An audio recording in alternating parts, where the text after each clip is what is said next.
Hello everyone, welcome to my YouTube channel. इस video में हम लोग बैंकिंग नॉलेज का पार्ट 2 कवर करने वाले हैं। सो बीइंग समबडी जिसने 2025 में एसबीआई सीबीओ क्लियर किया हुआ है, मैं आपको अपनी नॉलेज का पूरा सार बताने वाला हूँ इन कुछ वीडियो सीरीज़ में। ये पार्ट 2 है बैंकिंग नॉलेज का।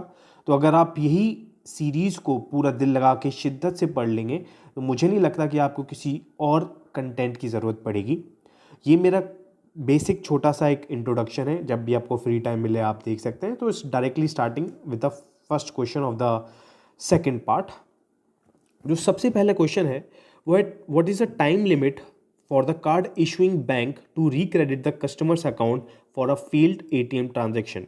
तो इसमें बोल रहा है कि अगर एटीएम ट्रांजेक्शन फेल हो जाता है तो बैंक को कितने टाइम में कस्टमर के खाते में उसको रिक्रेडिट कर देना होता है। तो ये बहुत ही इंपॉर्टेंट क्वेश्चन है। इसका सही आंसर है T+5 डेज। जी हाँ, T+5 डेज में बैंक को कस्टमर के खाते में रिक्रेडिट कर देना पड़ता है in case of a failed transaction. This is T+5। The next question is, what is the highest denomination note ever printed in India. जो सबसे बड़ा डेनोमिनेशन नोट जो हमारे कंट्री में था वो था 10,000 रुपीज़ का नोट। इससे बड़ा नोट हमारी कंट्री में अभी तक नहीं हुआ है। Now the third question is, for ₹50 and above if the area of the single largest undivided piece is less than 40%, how much value is eligible to get refunded. तो आपको पता होगा कि जब भी आप बैंक के कैश काउंटर पर जाते हैं और आपने अगर एक नोट दिया जिसका कि जो सबसे बड़ा जो पीस है, right, it is less than 40%, right, तो उसकी वैल्यू क्या हो जाएगी। उस केस में आपको ये ध्यान रखना है, अगर लेस देन 40% अगर उसका साइज़ है तो उसकी जो वैल्यू हो जाएगी वो हो जाएगी 0।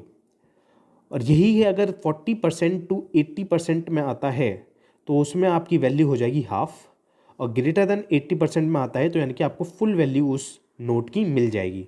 तो इस केस में लेस देन 40% पूछा हुआ है, तो इस केस में इसकी जो जो एक्चुअल में वैल्यू हो जाएगी 0 वैल्यू हो जाएगी, यानी कि इसका हमें कुछ नहीं मिलेगा। It is 0 value. Now the fourth question is, for ₹50 and above, if the area of the single largest undivided piece is between 40% to 80%, how much value is eligible to get refunded। तो 40% to 80% मैंने आपको बताया था, half value आपको मिल जाएगी। So it's going to be half value. Now the next question is, for ₹50 and above if the area of the single largest undivided piece is more than 80%, तो मोर than 80% में आपको फुल वैल्यू आप मिल जाएगी। So the answer going to be C, full value. Now the next question is, minimum net worth requirement for Tier 1 UCBs operating in a single district। तो ये बहुत ही important question हो जाता है। आपको ये ध्यान रखना है कि टायर 1 की यूसीबी के बारे में बात कर रहा है, उसकी मिनिमम नेटवर्थ आपको पता होनी चाहिए। तो टायर 1 यूसीबी के केस में जो राइट आंसर हो जाता है वो 2 करोड़ हो जाता है फॉर टायर 1। और दूसरी बात आपको याद रखनी है, टायर 2 to 4 में जो मिनिमम नेट वर्थ रिक्वायरमेंट है वो है 5 करोड़ रुपीज़, राइट। टायर 1 में 2 करोड़ रुपए है, टायर 2 to 4 यूसीबी में it is 5 crore. So for this the answer going to be 2 crore. The answer is 2 crore. Minimum net worth requirement for tier 2 to 4 UCBs, जैसा मैंने आपको बताया, it is going to be 5 crore. So the answer is B. The next question is, minimum CRAR। What is CRAR? It is capital to risk weighted asset ratio. तो आपसे बोल रहा है कि minimum CRAR for tyre 1 UCB वो कितना होगा। तो हमें एक बात ध्यान रखना है, टायर 1 यूसीबी की केस में जो मिनिमम CRAR होता है वो 9% होता है, राइट। और टायर 2 to 4 में जो आपको याद रखना है, टायर 2 to 4 यूसीबी में जो मिनिमम CRAR आपको लेना पड़ेगा वो आपका होगा 12%।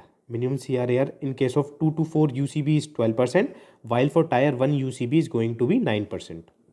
So Tier 1 UCB is 9%. Now next question is for Tier 2 to 4 UCB, it's going to be 12% for sure. So for this the answer is going to be 12.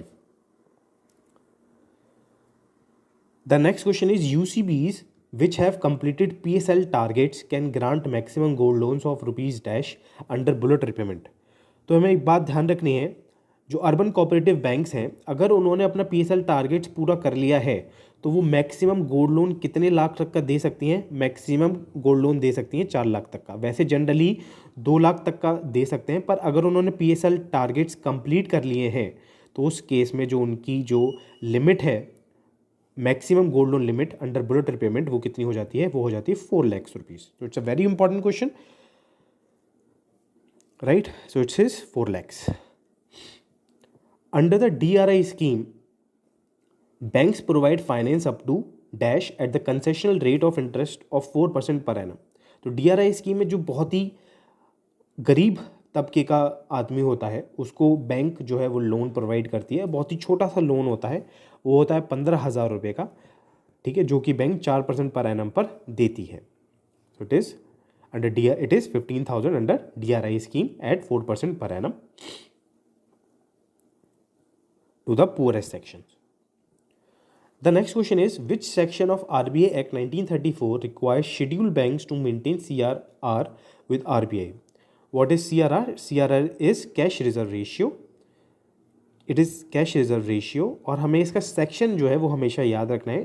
It is section 42 of RBI Act 1934, right? Similarly SLR होता है which is statutory liquidity ratio. Statutory liquidity ratio, इसका जो section होता है वो 24 होता है, right? इसका 42 होता है, इसका रिवर्स 24 होगा, बट वो बैंकिंग रेगुलेशन एक्ट का होता है, बैंकिंग रेगुलेशन एक्ट 1949 में। तो बहुत ही इंपॉर्टेंट क्वेश्चन है। तो CRR आपको याद रखना है, it's going to be 42 of RBI Act 1934. Next question is, the dishonour of a cheque is govern by which of the Negotiable Instrument Act 1881. तो the dishonour of a cheque, तो dishonour of cheque की जब भी बात आएगी, you have to remember it is section 138 of Negotiable Instrument Act 1881. The Bank of Calcutta was established in, तो देखिए जो SBI की हमें बेसिक हिस्ट्री हमें पता होनी चाहिए, तो मैं आपको थोड़ा बहुत बता देता हूँ जो आपको हमेशा याद रखना है। तो पहले सबसे पहली जो प्रेसिडेंसी बैंक थी वो थी बैंक ऑफ कैलकटा। इसका हमें ईयर याद रखना है विच इज़ 1806। इसको रीनेम कर दिया गया था बैंक ऑफ बंगाल में, बैंक ऑफ बंगाल, कब? 1809 में। उसके बाद आपको बैंक ऑफ बॉम्बे मिला, जो सेकंड प्रेसिडेंसी बैंक थी, जो सेकंड प्रेसिडेंसी बैंक थी वो थी 1840 में, राइट? और जो थर्ड, ये फर्स्ट था, ये सेकंड थी, और ये थर्ड जो आपकी प्रेसिडेंसी बैंक थी वो थी आपकी बैंक ऑफ मैड्रास 1843 में, राइट? वो थी 1843 में। उसके बाद जो आपको मेन चीज़ याद रखनी है वो याद रखनी है कि इन तीनों का जो अमलगमेशन हुआ था, the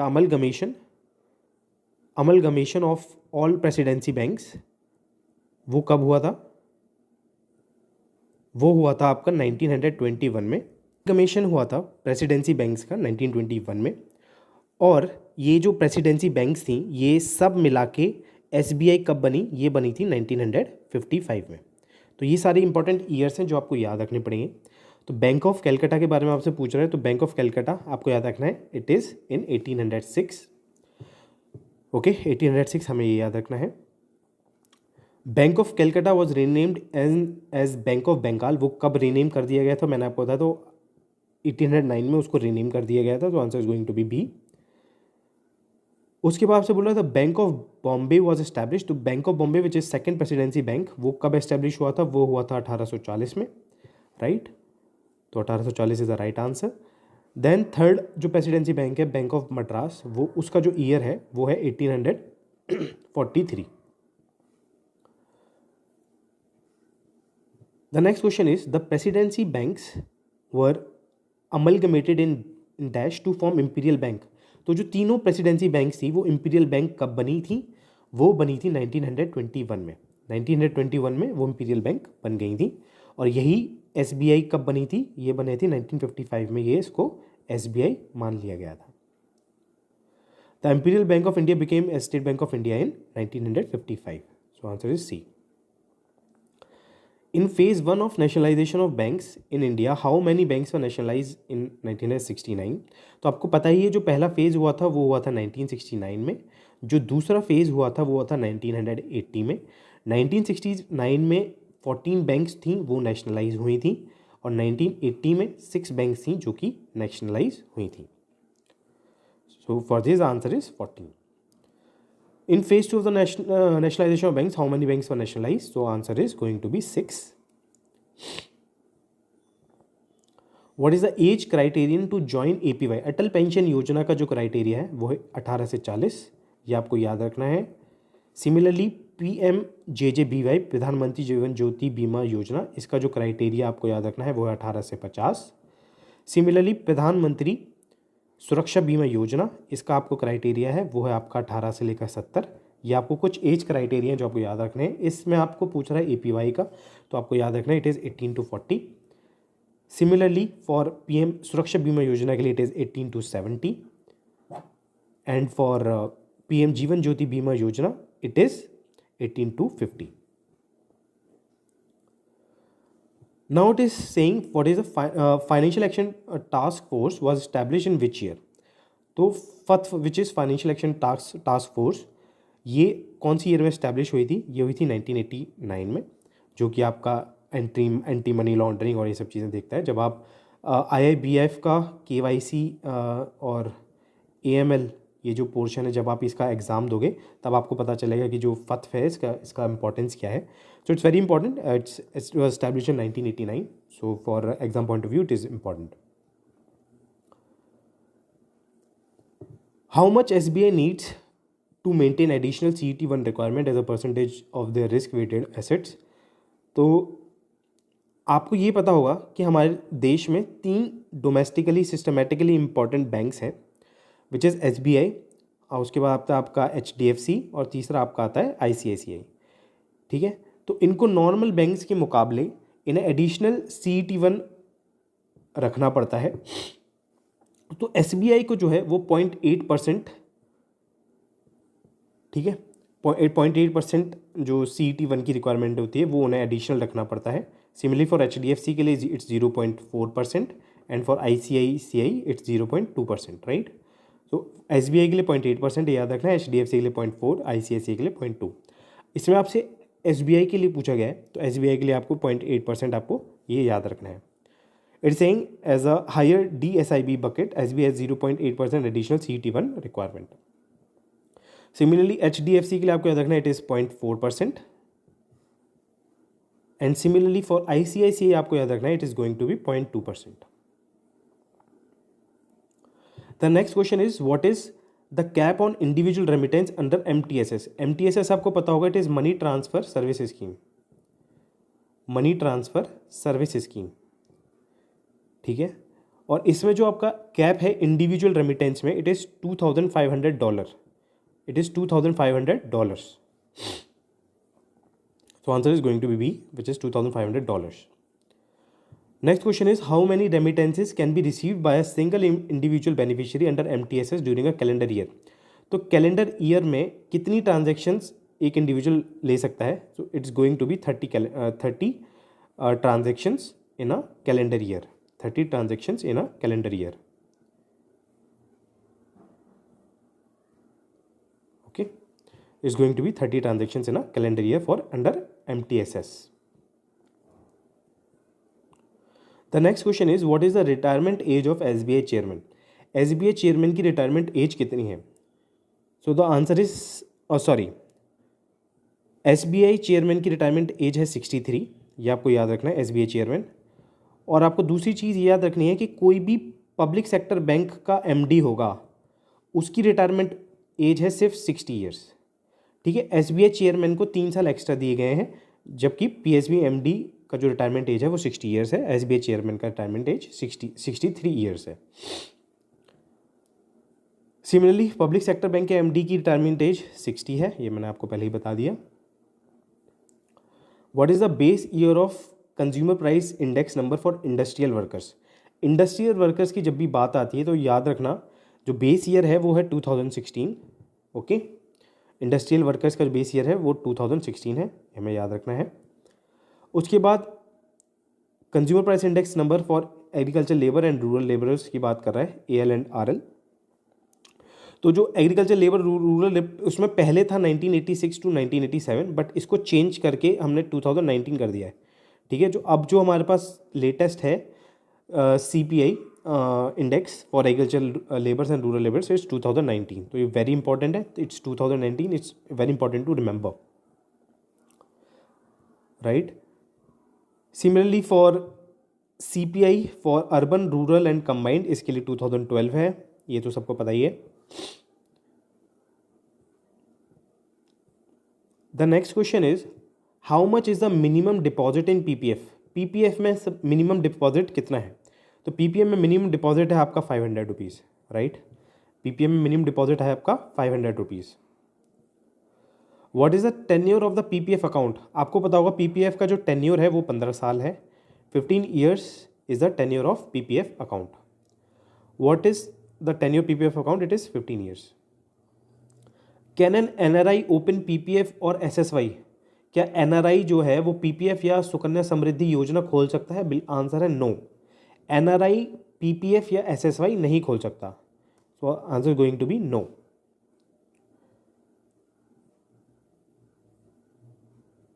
can a joint PPF account be opened? क्या जॉइंट में आप PPF अकाउंट खोल सकते हो? तो उसका भी आंसर है नो। जॉइंट में भी आप PPF अकाउंट नहीं खोल सकते। अगर आपको ऐसे ही क्वेश्चंस और जानने हैं तो मेरी एक ऐप है जो आप प्ले स्टोर पर आप जाएंगे। प्ले स्टोर पर जाने के बाद अगर आप सर्च करेंगे बैंकिंग क्विज अभिराज तो आपको ये ऐप दिखेगी which is banking quiz. Okay, तो इसको आप डाउनलोड कर सकते हैं। इसमें बहुत अच्छे अच्छे क्वेश्चंस मैंने सब डाले हुए हैं और सारे के सारे जो क्वेश्चंस हैं वो सब अपडेटेड क्वेश्चंस हैं, यानी कि लेटेस्ट RBI सर्कुलर्स सबसे लेकर इस ऐप को मैंने डिज़ाइन किया हुआ है। तो अगर आप सब लोग उसको और अच्छे से करना चाहते हैं तो उस ऐप को डाउनलोड करिए और क्वेश्चन और अपनी परफॉर्मेंस को एनालाइज करिए।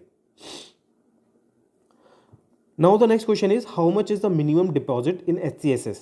SCSS में मिनिमम डिपॉजिट कितना है? SCSS is what? It is senior citizen saving scheme. Senior citizen saving scheme. Okay, तो इसमें मिनिमम डिपॉजिट आपका है 1000 रुपया। ठीक है, PPF में कितना था? PPF में था 500।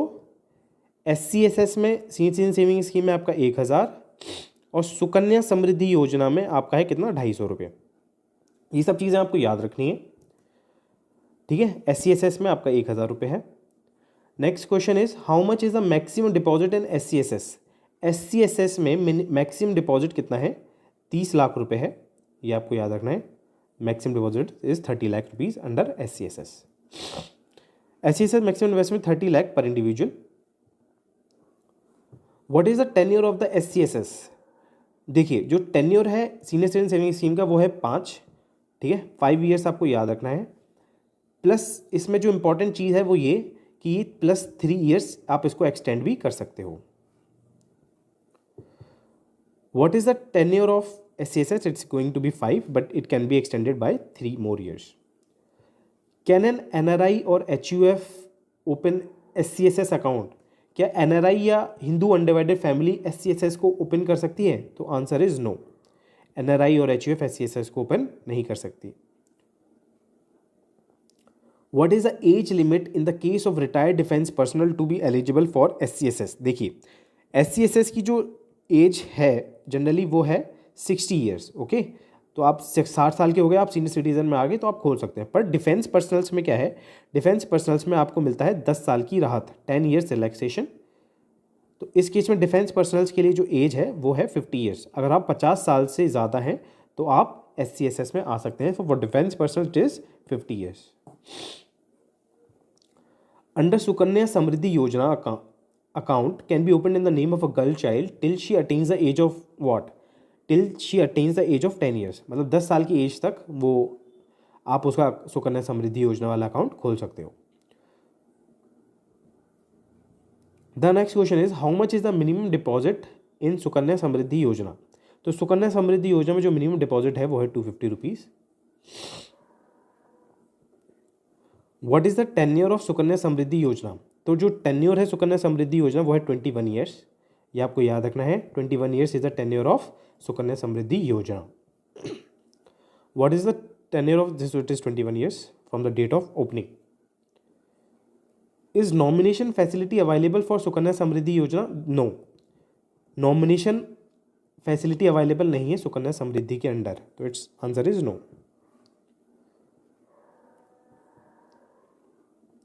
Up to what age can a person get enrolled under NPS Vatsalya? NPS Vatsalya में अप टू कितनी एज तक एनरोल किया जा सकता है? So the answer is up to 18 years. ठीक है, तब तक वो एडल्ट नहीं बन जाता। Okay, what is the maximum limit for individual investors in sovereign gold bond? तो इंडिविजुअल इन्वेस्टर्स की मैक्सिमम लिमिट कितनी है under sovereign gold bond? So it is 4 kg। और ध्यान रखना ट्रस्ट वगैरह के केस में it is going to be 20 kg। वो आगे आएगा, बट अभी हमारा जो 50 क्वेश्चन है वो कंप्लीट हो चुके हैं। तो अगर आपको ये सेशन अच्छा लगा हो तो इस सेशन को लाइक करिएगा, और अगर आप चाहते हैं कि ऐसे और सारे पार्ट्स आते रहें जिससे आपको बहुत कुछ सीखने को मिले तो नीचे आप कमेंट ज़रूर करिएगा। और मेरी जो नई ऐप है आप इसको प्ले स्टोर से आप डाउनलोड कर सकते हैं। ठीक है, इस ऐप से आपको बहुत कुछ सीखने को मिलेगा, और इसमें अच्छी रेटिंग भी दीजिए। ठीक है, तो मिलते हैं हम लोग अपनी नई वीडियो में, तब के लिए बाय बाय।